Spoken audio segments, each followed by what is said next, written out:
For the next 48 hours, I lived in a state of absolute numbness. I didn't call her. I didn't text her. When she sent me a casual message on Saturday afternoon saying, "Weather in Chicago is freezing. Wish you were here to keep me warm," I stared at my screen for 10 minutes before typing back a simple, "Stay safe." The hypocrisy of it was suffocating. She was lying to my face while standing next to another man, yet she still felt the need to keep up the charade. I spent that weekend packing, but I didn't pack my things. I packed hers.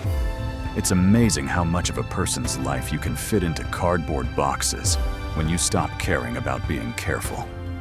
I took her clothes from the closet, her makeup from the bathroom vanity, her books from the shelves, and her favorite mugs from the kitchen. I didn't smash anything. I didn't ruin her belongings. I wanted to remain completely calm, completely cold. I wanted her to see that when she broke my trust, she also broke any emotional reaction she could ever get out of me. By Sunday evening, 6 large boxes were stacked neatly by the front door. On top of the stack, I placed the folder containing our house fund savings documents, along with her spare set of keys. Then, I waited. Around 8 p.m., I heard her key turn in the lock. The door opened, and Chloe walked in, pulling her rolling suitcase behind her. She was laughing at something on her phone, but the laugh died instantly when she stepped into the living room and saw the boxes. She looked at the stack, then at me sitting on the armchair, and finally at Buster, who was lying quietly at my feet. The dog didn't even get up to greet her.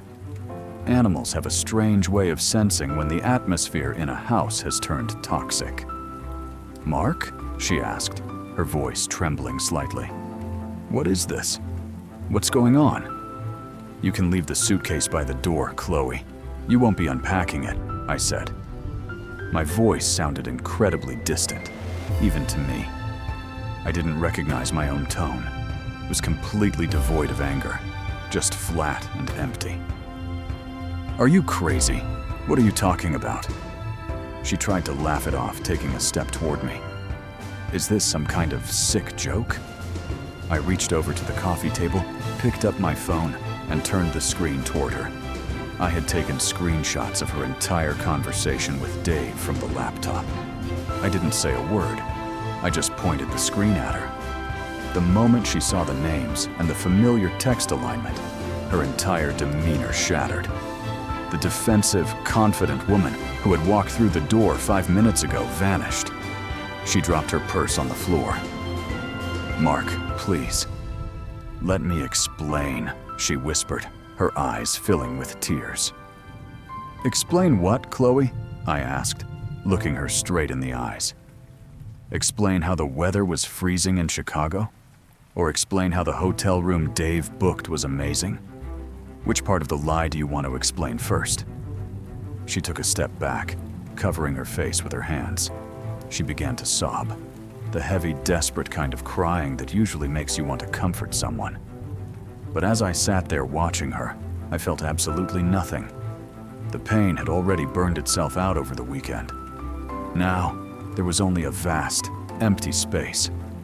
"It didn't mean anything," she sobbed, dropping to her knees near the boxes.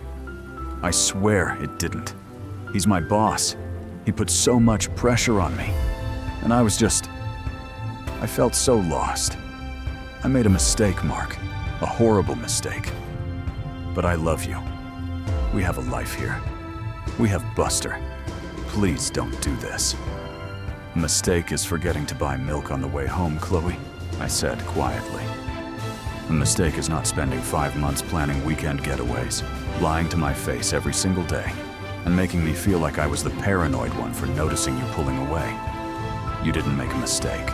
You made a series of conscious choices. Every single day, you chose him over me. And now, you have to live with that choice."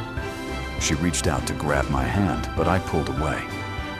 "I already called your sister," I continued, standing up. "She's waiting downstairs in her car.